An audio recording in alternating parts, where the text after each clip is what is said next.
Salve, salve nação alvinegra, começando mais um vídeo aqui no canal John do Timão. Então se você tá chegando agora, já se inscreve aqui embaixo pra gente bater a meta de 105 mil inscritos. Conto com a colaboração de todos, deixa o seu like também para fortalecer o canal e vamos para cima. Uma ótima quinta-feira para todo mundo, hoje dia 21 de março, certo? Corinthians aí segue naquele momento sem jogos oficiais, né? A gente entra em campo no dia 2 de abril, como o John passou aí a programação da Sul-Americana para vocês, né? Temos amistoso amanhã, o John vai trazer aí todos os detalhes para vocês, certo? E peço que me sigam também nas redes sociais, Instagram, TikTok, Kawaii, Twitter, todos os links aqui embaixo na descrição. E vamos pra cima. Editor, pode rodar a vinheta. Salve o Corinthians! Bom, família, como vocês perceberam, não estou no estúdio, né? Hoje estou aqui em Governador Valadares, cidade que fica em Minas Gerais, na casa da minha avó. Quem me acompanha aí desde 2022, viu que eu já gravei vídeos aqui também, né? Foi bem na semana que o Corinthians jogou contra o Boca Juniors.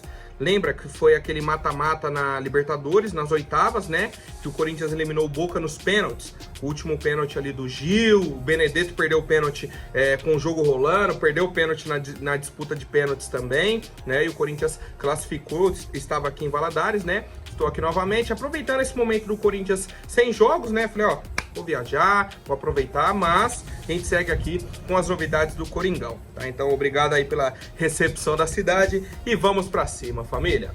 A primeira novidade é que a nossa equipe segue a rotina de treinamentos, né? Preparação aí para a Sul-Americana, para o Brasileirão, para o retorno da Copa do Brasil também, tá? Ontem tivemos mais um treinamento comandado pelo técnico Antônio Oliveira, tá? Dessa vez aí com foco na parte ofensiva da equipe. Sempre segue a programação, começa a ativação física na academia, vai para o campo, faz outro aquecimento, né? E aí o trabalho de ontem foi uma organização ofensiva com foco em passes, cruzamentos e finalizações, tá? Então essa parte de criação de jogadas aí ofensiva da parte do Corinthians. E por fim, né, o técnico Antônio Oliveira promoveu um treino tático, né, para fechar aí a atividade de ontem. Hoje tivemos um treinamento já no período da manhã, teremos outro treinamento no período da tarde. Amanhã, sexta-feira, mais um treino de manhã e à tarde temos o jogo treino contra a equipe do Santos, tá? E aí amanhã o John traz mais atualizações sobre esse jogo treino, que ficou decidido e tudo mais. Não teremos transmissão, não terá presença da torcida, mas é um compromisso importante aí para a equipe do Corinthians nessa parte de preparação, tá? A equipe médica não atualizou a situação dos atletas, né, do próprio Diego Palacios, o Igor Coronado, Fausto Vera, o Maicon, né, que são jogadores aí que a gente vem acompanhando, mas provavelmente aí até o início da próxima semana teremos mais algumas novidades, tá? A parte importante que foi divulgado aí, né, pelo Corinthians, é que o nosso elenco está fazendo quase que uma intertemporada com concentração no CT Joaquim Grava, tá? Os jogadores não estão indo para casa, eles estão treinando, dormindo, se alimentando, tudo no CT, tá? Por quê? Porque aí, por exemplo, a nutricionista está de olho na parte da alimentação dos atletas.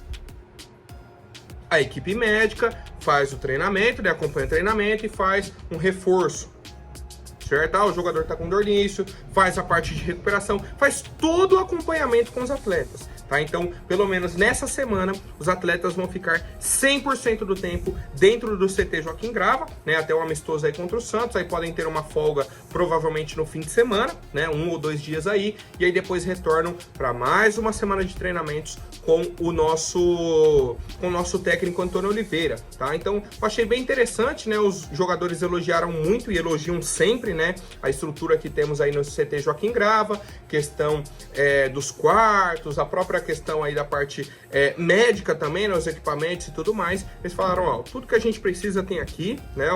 É uma estrutura de hotel aí muito bacana, né? Muito bacana. O Corinthians aí comporta 64 pessoas alojadas, né, nesses quartos de hotel aí. E é isso, família. Então, para o torcedor entender aí a programação dessa semana, é isso que vem acontecendo, tá? E aí, sobre a questão da programação da equipe em relação aos jogos, amistosos e tudo mais, Já temos o amistoso de amanhã contra o Santos, né? Confirmado, à tarde, beleza, né? Para a semana que vem, o Corinthians fechou um amistoso contra o Cascavel do Paraná, tá? A data ainda não está oficializada, parece que vai ser no dia 27 ou 28 da semana que vem. Tá para confirmar essa data aí, mas o Corinthians vai fazer mais um amistoso na semana que vem, certo?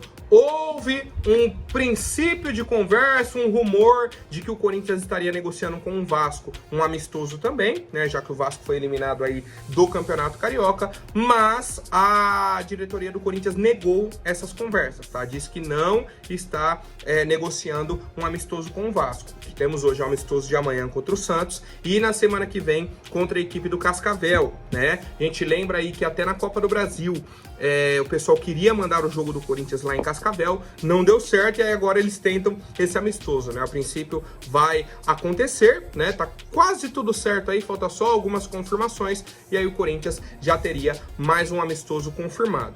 Com isso, né, com esse amistoso aí na semana do dia 27 e 28, eu acho que o Corinthians encerraria, né, esses amistosos. Existia até a possibilidade de fazer 3 amistosos, mas pelo que eu tô vendo vão ser só 2, que a gente joga ali entre o dia 27 e 28, depois já tem a Sul-Americana no dia 2 de abril.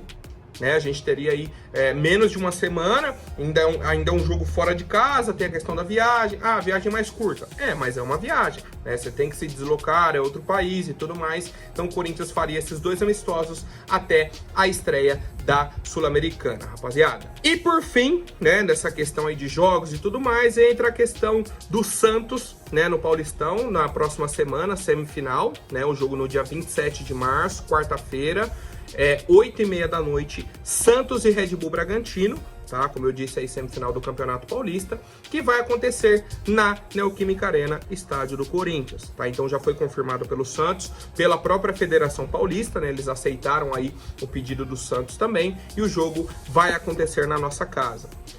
O aluguel vai ficar entre 800 mil e 1 milhão de reais. O Santos também vai arcar aí com todos os custos da partida, né? O padrão, além do aluguel, vai arcar com os custos, né, de manutenção, ali o custo padrão de um jogo. E é isso. Vi muitos torcedores do Corinthians falando, ok, beleza, não tem problema, mas também vi muitos torcedores reclamando, tá? E aí, muitos argumentos fortes também. A questão de que, por exemplo, nos últimos jogos do Corinthians na Vila Belmiro, principalmente de mata-mata, como que foi a recepção? Não foi bacana, né? Com bombas, teve a questão da invasão também no jogo, foi da Copa do Brasil, né? Que um torcedor agrediu o Cássio. Então, assim, temos alguns episódios recentes que não favorecem essa parceria. Só que o Augusto Melo está criando uma parceria com Marcelo Teixeira, que é o presidente do Santos. Os dois assumiram recentemente. Então pode ser o início de uma parceria bacana para os dois lados. Como também entendo o lado do torcedor que não concorda com esse aluguel. Não vai ser 1 milhão de reais que vai resolver o problema do Corinthians. Não vai. Não vai ser. Certo? Não dá para falar que não tem que ser pela questão financeira. Não é. Não é o aluguel de uma partida que vai resolver o ano do Corinthians. Não é. Mas eu também não vejo todo esse problema em alugar o estádio para o Santos, já que o Corinthians não vai utilizar, né? O jogo do Corinthians dia 2 de abril é fora de casa. Próximo compromisso do Corinthians em casa é no dia 9 de abril, tá confirmado. Aí depois tem a estreia do Brasileirão no final de semana, dia 13 e dia 14. É o que a gente tem, né? Pelo menos aí 15 a 20 dias até esse jogo. Não pode ter um jogo lá? Além, obviamente, do nosso time feminino. E aí, é um grande problema sim? Tendo em vista que o Corinthians já jogou tanto tempo dentro do Morumbi, dentro do Pacaembu, dentro do Palestra Itália. Quantos jogos o Corinthians não tem dentro do Palestra Itália com mandante? Inclusive contra o próprio Palmeiras. O Corinthians já foi mandante lá dentro. Já aconteceu e muito, né? Se a gente pegar só a história recente, 10 anos pra cá, tem a Neoquímica Arena, beleza. Mas e antes disso? Tá? Então, assim, é um debate que eu acho que não sai muito do lugar, né? Já tá confirmado, vai acontecer a semifinal, e é isso. E eu quero saber a opinião do torcedor corintiano. Bom, família, eu até citei a questão do time feminino, né? Estamos jogando aí o Campeonato Brasileiro, fizemos a estreia contra o Grêmio, né? Vencemos por 3-0, hoje a gente pega o América Mineiro, tá? E aí tivemos uma grande situação de ontem para hoje, né? A Cris Gambaré, que era responsável aí pelo nosso time feminino, né? A principal gestora aí da nossa modalidade, foi contatada pela CBF e aceitou para ser contratada, certo? Aceitou o convite, a CBF foi, conversou com ela, tal, acertaram tudo e a Cris Gambaré deixou o Corinthians na tarde de ontem, né? Ontem foi oficializado aí esse acerto e tudo mais. Cara, ela é uma gestora de 18 títulos à frente do time feminino do Corinthians. Tá? É um projeto assim que a gente tem que respeitar e muito. Eu acho que é um dos projetos mais consolidados do mundo no futebol feminino. Do mundo! No futebol feminino. Os resultados que o time feminino do Corinthians tem são absurdos. E isso é um reflexo da gestão da Cris Gambaré. A sucessora da Cris vai ser a Iris Cesso, tá? A Iris vai assumir aí o cargo que era da Cris. A Iris já vinha trabalhando ao lado da Cris desde mais ou menos 2020, 2021, né? E aí, pela avaliação interna, por conta dessa proximidade, eles entenderam que seria a sucessora natural, né? A gente deseja aí um ótimo trabalho para a Iris e que consiga ajudar bastante a equipe do Corinthians, tá? A gente entende a responsabilidade da Iris, entende os resultados que a Cris trouxe, tá? E aí eu puxo até outra pauta. Eu vi recentemente, quando a CBF anunciou o Dorival Júnior como treinador, torcedores de São Paulo, mas que a CBF quer prejudicar o São Paulo. Mas que a CBF atrapalha não sei quem. Quando a CBF anunciou o Diniz como treinador da seleção, que continuaria no Flu e comandaria a seleção. Porque a CBF está atrapalhando o clube. O que a CBF faz com o Corinthians? Tirou o Mano Menezes quando era nosso treinador para assumir a seleção. Certo? Tirou o técnico Tite quando era nosso treinador, atual campeão brasileiro, para assumir a seleção. Tirou o Arthur Elias, que era o atual campeão de tudo, para assumir a seleção. Agora tira a Cris Gambaré, certo? Que era nossa principal gestora aí da equipe feminina, para fechar com a CBF. Será que a CBF está prejudicando São Paulo, Fluminense? Ou o Corinthians é o maior prejudicado da própria CBF?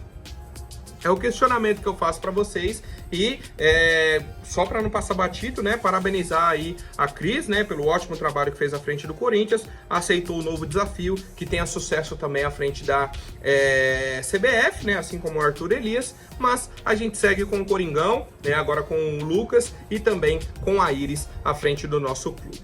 Certo, família? Vamos para mais novidades. Ontem tivemos aí uma divulgação do Globo Esporte dos 20 clubes da Série A do Campeonato Brasileiro, né? O número de sócio-torcedor de cada time. Vamos lá. O líder é o Palmeiras, com 176 mil sócios-torcedores. Depois vem Internacional, Grêmio, Atlético Mineiro, Flamengo, Bahia, Fluminense, Botafogo, São Paulo, Vasco e o Corinthians com 43 mil. E aí me chamou a atenção, eu falei, caramba, o Corinthians só tem 43 mil sócios torcedores, não tá batendo essa conta. E aí, fui entender. O Corinthians tem cadastrados 410 mil pessoas no sócio torcedor.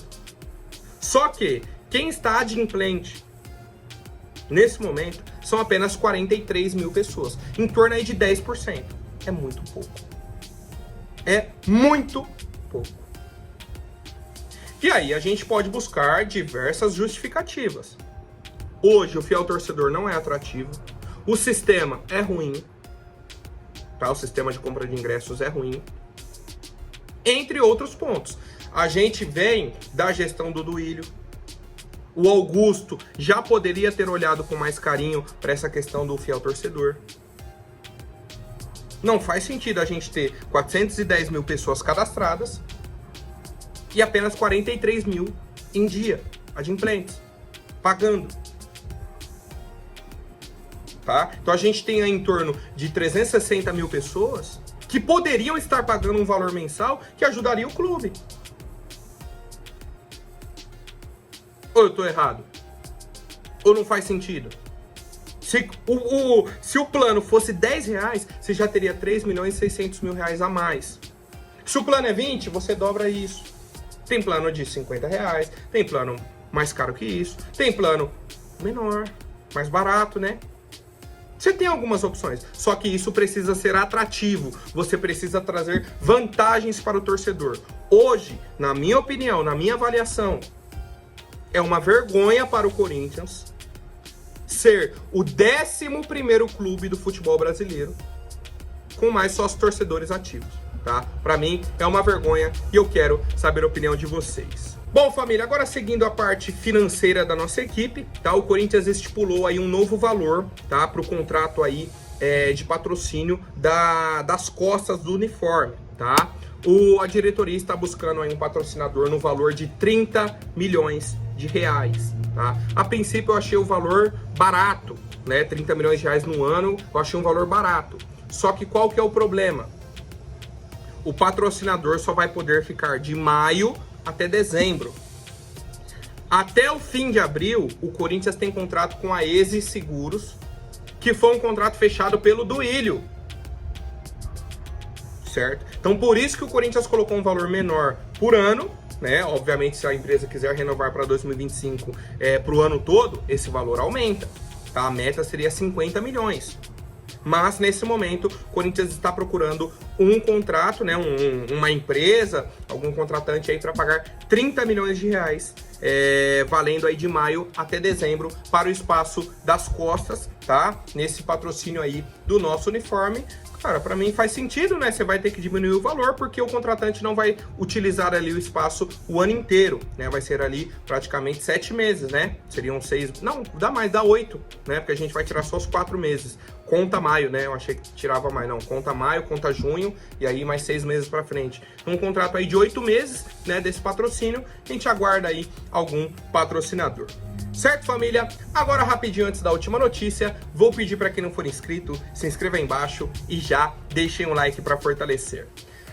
Família, muita gente me mandou, né, um corte aí do Souza, do Donos da Bola, falando sobre o interesse do Palmeiras no Gabigol, né, no atacante do Flamengo, e eu até havia falado no vídeo de ontem sobre o interesse do Corinthians no Gabigol, a situação do Gabigol no Flamengo, a gente explica sempre aí pro torcedor corintiano, e aí o pessoal, pô, John, você falou que o Corinthians estava de olho, que isso e aquilo, o Souza vem e fala que ele tá fechado com o Palmeiras. Só que no mesmo programa, o Neto falou que ele estava na mira do Corinthians. O Corinthians, antes de fechar com o Gabigol, tá negociando com um volante e um meia. E aí? É a mesma coisa. O Palmeiras tem interesse no Gabigol? Tem. O Bahia tem interesse. O São Paulo, olha a situação ali, se tiver uma brecha, pode fazer uma proposta. O mais interessado é o Corinthians. Esse é o ponto. Agora, que o Palmeiras fechou com o Gabigol? Não fechou ainda. Não fechou, tá? Porque a situação dele com o Flamengo continua seguindo, né? Ela segue. Ele tem contrato vigente. Não tem como fechar com ele agora. O Flamengo não liberou ainda o Gabigol.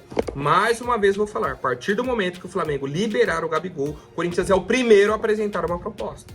Caso isso não aconteça até o meio do ano, os clubes vão apresentar propostas de pré-contrato para fechar de graça com o atleta. Essa é a situação que segue. O Palmeiras pode estar interessado? Está.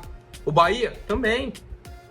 Mas hoje, quem está na frente do negócio é o Corinthians, e eu quero saber a opinião de vocês. Vejo aí que muitos torcedores do Corinthians não têm interesse, acho que até a maioria dos torcedores do Corinthians nesse momento não se interessam pela contratação do Gabigol, mas é um interesse aí da diretoria. A gente segue acompanhando aí, né, o passo a passo dessa grande novela que já vem se arrastando tem um tempo, né?